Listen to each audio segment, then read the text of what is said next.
이 시간 함께 기도 드리시면서 2022년 8월 14일 예배 드리도록 하시겠습니다. 기도하겠습니다. 사랑이 많으신 하나님 아버지 감사합니다. 저들에게 귀하고 거룩한 주일을 허락하시고 온 가족이 함께 모여 하나님께 경배와 찬양 예배를 드릴 수 있게 해주심을 감사와 영광을 드립니다. 지금 이 시각에도 전 세계 곳곳에서는 힘들고 아파하는 당신의 백성이 있사오니 하나님 은혜와 자비를 베푸시사 이 모든 역경에서 이겨나갈 수 있는 하나님의 자녀들이 되도록 만들어 주시옵소서. 오늘의 예배를 하나님께서 홀로 영광 받아주시고 예배의 시종을 주님 주관하여 주옵소서. 예수 그리스도를 받들어 감사드리며 기도드렸습니다. 아멘. 오늘 하나님의 말씀은 요한계시록 3장 15절과 16절 말씀 드리겠습니다. 함께 봉독하도록 하겠습니다.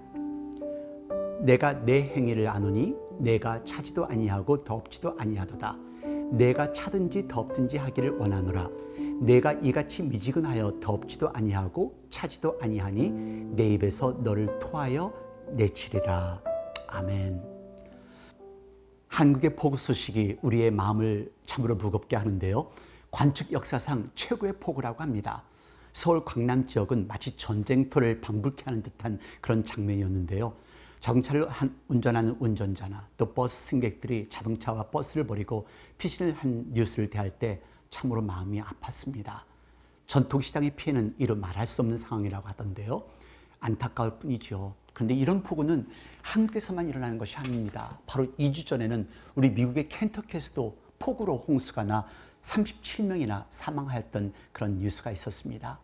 이런 홍수 현상은 중국, 인도, 일본 등에서도 계속되고 있는데요. 그것뿐이 아니라 유럽과 아프리카에서는 폭염이 전 유럽을 강타하고 태우고 있다는 그런 뉴스를 대하였습니다.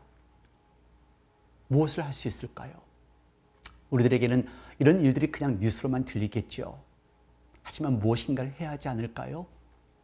네, 뉴스를 대하면서 우울한 마음만 들 뿐입니다. 괜스레 여러분들에게 아침부터 마음이 축 처지는 말씀을 드린 것 같아요. 조금 행복한 이야기로 오늘 말씀을 나눠보겠습니다. 여러분들 커피를 즐겨 하세요? 네, 저는 커피를 참 좋아합니다. 좋아하는 것보다 즐긴다라는 표현이 맞을 것 같습니다. 아침에 일어나서 새벽에 빗줄기를 나누며 클래식 음악을 배경으로 창밖을 쳐다보며 마시는 뜨거운 커피 한 잔은 정말로 저도 모르게 하나님 감사해요가 저절로 나옵니다. 한 잔의 커피가 하루를 행복하게 시작하게 하는 거죠. 그래서 커피가 맛있을 때를 한번 생각해 보았습니다. 낙엽 내리는 가을에 모닥불 앞에 앉아 마시는 한 잔의 커피, 특별히 저희들의 교회요. 그리고 하얀 눈이 소복이 쌓인 깊은 겨울날 쌓인 눈을 바라보며 김이 무락무락 나는 커피 향을 느끼며 마시는 따끈한 한 잔의 커피. 그리고 뜨거운 여름날 땀에 흠뻑 젖었을 때 얼음이 둥둥 떠있는 아이스 커피. 어떠세요? 생각만 해도 침이 넘어가죠. 근데 사실 저는 속이 안 좋아서 커피를 많이 마시지는 못한답니다. 한 잔을 가지고 하루 종일을 한 모금씩 한 모금씩 커피 향을 즐기며 마시는 그런 타입이죠. 하지만 커피가 다 맛있고 좋은 것만은 아닙니다. 여러분, 미지근한 커피 드셔보셨어요? 아니면 아이스가 다 녹아서 따뜻하게 되어진 아이스 커피 드셔보셨어요? 몇 년 전에 수양의 준비를 위해서 윤 집사님과 함께 현지 답사를 하러 간 적이 있었습니다. 커피를 맛있게 타서 보온병에 넣어 음악을 들으며 하나님 이야기, 선교 이야기 등을 하면서 잘 다녀왔죠. 돌아오는 길입니다. 보온병에서 커피를 따라서 멋지게 폼을 잡고 커피를 마시던 윤 집사님이 갑자기 이게 뭐야? 하며 소리를 지르는 것입니다. 아침에 타가지고 간 커피가 식어서 미지근해진 것이죠. 토할 것 같다고 하면서 차를 세우라는 것입니다. 그 모습을 보고 있는 저는 웃음이 터져 나왔습니다. 드셔보신 분은 아시겠지만 미지근한 커피는 어떤 때는 비위를 아주 상하게 하거든요. 사실 저는 커피에 대한 이론을 설명을 하는 것이 아닙니다. 이와 똑같은 말씀이 오늘 성경에 나오기에 이런 말씀을 드리는 것입니다. 오늘 본문에는요, 라오디게아 교회가 나옵니다. 지리적으로 라오디게아는 터키 내륙 지방에 위치해 있는 도시로서 그 당시 300년의 역사를 가진 도시입니다. 경제적으로도 굉장히 부유한 도시였습니다. 제약기술이 뛰어났고 특히 안약의 생산지로 유명한 도시였습니다. 유명한 의사도 많았고요. 온천이 있어 관광도시로 유명했습니다. 그러니까 부유한 지역이니까 인근에 있는 히에라볼리에서 뜨거운 온천수를 수로를 통해서 끌어다 썼는데요. 뜨거운 온천수가 9km 떨어져 있어 히에라볼리에서 라오디게아까지 흘러오다 보면 물이 식어서 미지근하게 된다고 합니다. 그래서 라오디게아 주민들은 미지근한 온천수를 사용할 수밖에 없었던 것이지요. 석회수이기 때문에 마실 수 있는 물은 아니고요. 당시 문화를 생각하면 라오디게아 교회를 향한 하나님의 말씀은 그들의 믿음이 히에라볼리의 물처럼 목욕하기 좋은 뜨거운 물도 아니고, 그렇다고 골로새 지역에서 내려오는 물처럼 눈이 녹아내리는 시원하고 깨끗한 찬물도 아닌 것을 설명합니다. 온천으로도 사용할 수 없고 마실 수도 없어 토해낼 수밖에 없다는 것을 설명하는 것이 오늘 본문의 말씀입니다. 그래서 오늘 본문을 이해하기 위해서는요, 3장 17절 말씀을 보셔야 하는데요. 3장 17절 말씀 같이 봉독하겠습니다. 내가 말하기를 나는 부자라 부요하여 부족한 것이 없다 하나 내 공고한 것과 가련한 것과 가난한 것과 눈먼 것과 벌거벗은 것을 알지 못하도다. 라오디게아 교회 사람들의 삶의 모습을 단편적으로 표현하는 말입니다. 부유하기에 부족하지 않은 것을 자랑하는 모습이죠. 여러분, 부유한 것이 나쁘거나 죄가 아닙니다. 부유하기 때문에 그들이 누구였던가를 잊어버린 것이 잘못된 것이지요. 곤고하고 가련하고 가난한 것뿐만 아니라 눈까지 멀어 벌거벗은 것도 알지 못하는, 그래서 뭔가를 가려주지 않으면 안 될 꼴부견의 모습으로 살아간다는 것을 주님께서는 설명하고 계시는 것입니다. 그러면서 주님은 오늘 15절과 16절 말씀을 통하여 무서운 말씀을 하시는 겁니다. 마실 수 있는 냉수가 되던가 사용할 수 있는 뜨거운 온천이 되던가 차갑든지 뜨겁든지 하라. 차갑거나 뜨겁지 않으면 내 입에서 너를 토해내리라. 아주 무서운 말씀입니다. 예수님께서 토해내버릴 사람, 누가 예수님께서 토해내버릴 사람일까요? 네, 미지근한 사람입니다. 3장 16절 말씀 봉독하겠습니다. 내가 이같이 미지근하여 더웁지도 아니하고 차지도 아니하니 내 입에서 너를 토하여 내치리라. 쓸모없는 사람들을 칭하는 것입니다.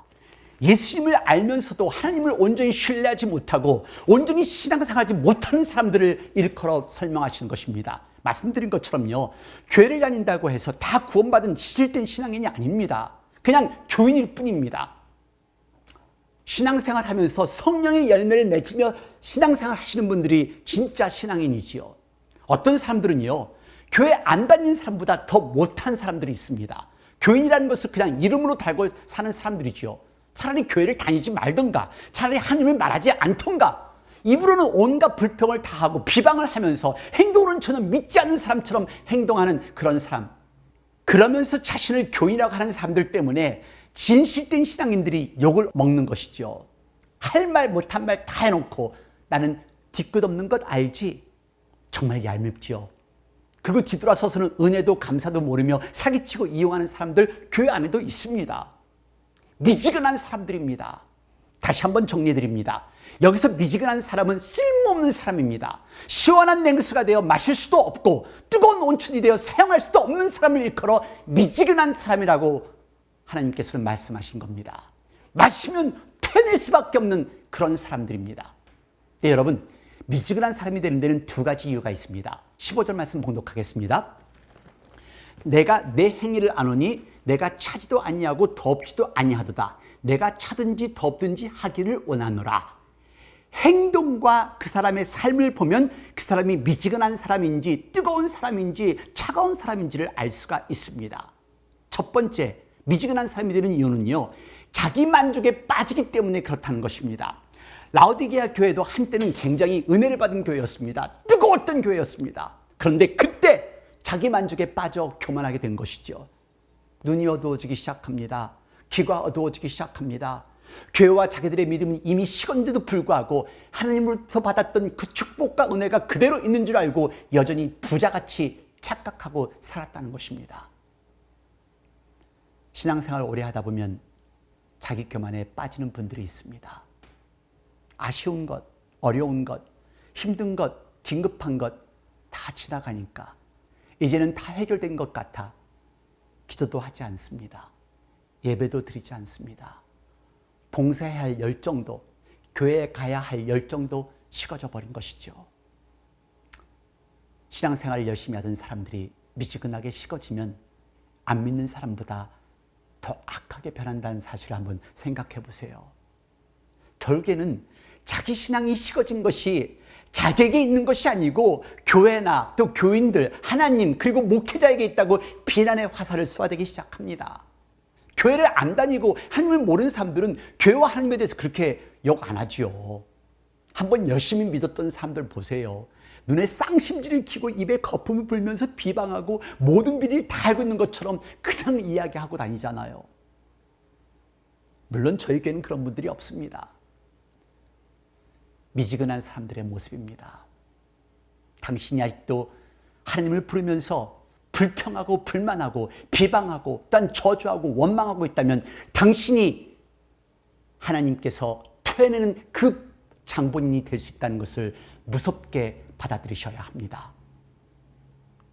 둘째로 미지근한 사람이 되는 이유는 우리가 세상에 있기 때문입니다.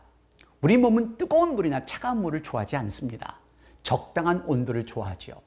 세상은 믿는 사람들이 적당하게 살기를 원합니다. 이것이 마귀가 원하는 것이죠.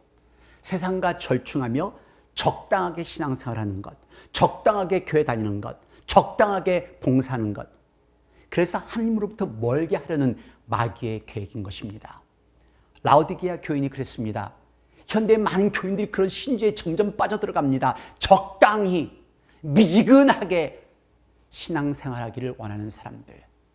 예수님께 푹 빠지면, 교회에 푹 빠지면 손해날 것이라 생각하며 살아가는 사람들이 있습니다.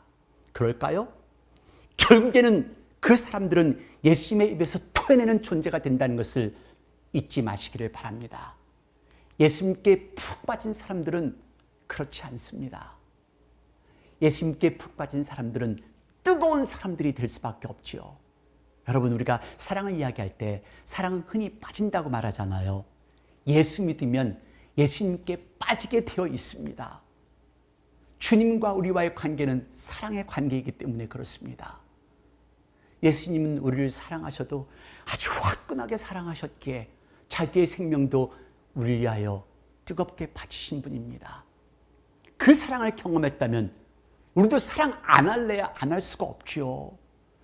예수님께 올바르게 빠졌다면 부인은 남편을, 남편은 부인을, 또 자녀는 부모를, 부모는 자녀를 더욱 사랑할 수밖에 없습니다. 그리고 주위의 사람마저도 다 사랑할 수밖에 없지요. 하나님의 사랑을 마음에 담고 보니 그 사랑이 너무 감격스러워서 허물마저도 덮어주는 그런 사랑을 하게 되는 것이지요. 여러분에게 한 분을 소개하겠습니다. 맨발로 전철역을 다니며 복음을 전한 최춘선 할아버지입니다. 남들이 보기에는 정신이 돈 분입니다.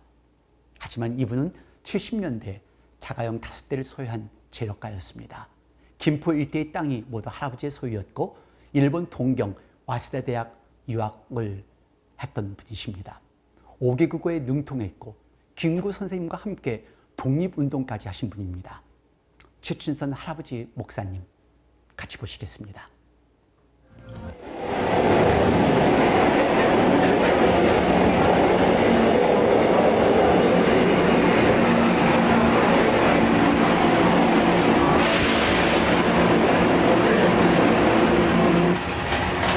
역사상 가장 큰 자비의 초대,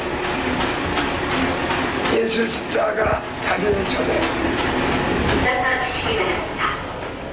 최춘선 할아버지를 처음 만났을 때 할아버지는 광인의 모습 그대로였습니다.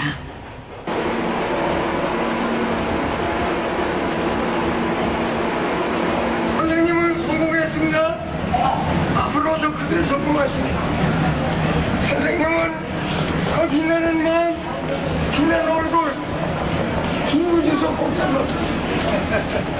이상한 행색에 쉽게 알아들을 수 없는 말들. 그런 할아버지를 대하는 사람들의 태도는 비웃거나 무시하거나 둘 중 하나였습니다. 올시로 아름다운 미스 코리아 유관 통과.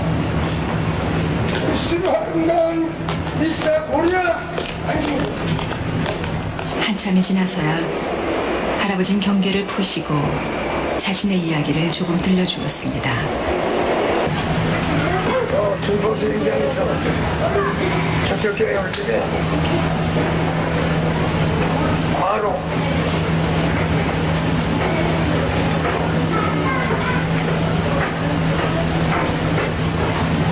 할 수 없는 병에 하면서 의지로 왔는데 절망적인 소망으로 한량 없는 영광 중에 죄를 보자 찬양해 주시면서 병도 고치시고 생 주시고 죽어가던 자신을 살려주신 그 은혜를 보답하기 위해 이렇게 맨발로 복음을 전한다는 그 한마디를 던지시고 할아버지는 도망치듯 사라지고 말았습니다. 최춘선 할아버지를 보면서 무엇을 느끼셨어요? 그의 마음속에는 하나님의 용서가 있었고 예수님의 희생이 있었습니다. 그리고 진정한 감사가 있었고 뜨거운 믿음이 있다는 것을 여러분 느끼셨나요? 나의 몸을 살리는 우리들과는 틀린 신앙인의 모습입니다. 매일을 회개하는 마음으로 맨발로 복음을 전하셨다는 것 가능할까요? 여러분, 혹시 당신은 21세기 라우디게아 교인은 아니신지요? 미지근하시면 하나님이 토해내십니다. 미지근한 신앙인이 되시지 마십시오. 차갑든지 뜨겁든지 사용될 수 있는 가장 가치가 있는 확실한 신앙이 되시는 저와 여러분이 되기를 바랍니다. 기도하겠습니다. 하나님 아버지 감사합니다. 저희들에게 예수님을 허락하셔서 저희들의 모든 죄를 용서하시고 구원을 시켜주신 하나님의 은혜, 저를 잊지 않고 살아가는 저희들이 되도록 만들어 주옵소서. 이제는 뜨거운 사랑으로, 뜨거운 신앙으로 하나님 앞에 영광 돌리며 하나님의 복음을 전하며 살아가는 저희들이 되도록 인도하여 주옵소서. 지금 이 시각은 우리 주 예수 그리스도의 은혜와 하나님의 놀라우신 사랑과 성령의 무한하신 교통하심이 이제 정말로 참된 신앙인의 모습으로 살아가고자 결심하는 당신의 귀한 사랑하는 아들, 딸 머리 위에, 가정 위에, 직장 위에, 저들의 교회와 저들의 나라들과 지금 이 시각에도 환자를 돌보는 모든 의료진들과 전 세계 곳곳에서 하나님의 말씀을 전하는 목사님과 선교사님들, 자유와 평화를 외치고 있는 미국 병사들 머리 위에 영원토록 함께 하시옵소서. 아멘.